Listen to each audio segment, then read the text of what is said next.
Бенефицираниот стаж на осигурување не зависи од волјата на работникот. Истиот ќе се стекне со право за одење во пензија со намалување на старосната граница согласно степенот на зголемување, односно степенот на бенефиции на тоа работно место каде што работел.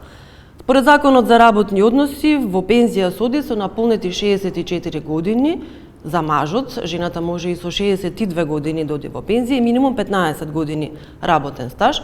Меѓутоа, кога имаме работници со бенефициран стаж, тогаш фондот има индивидуален пристап кон секого. Значи, кога едно лице со бенефициран стаж ќе замине во пензија, зависи нели од бенефицираниот стаж, односно степенот на зголемување на тоа работно место и колку долго работникот работел на такво едно работно место со бенефициран стаж.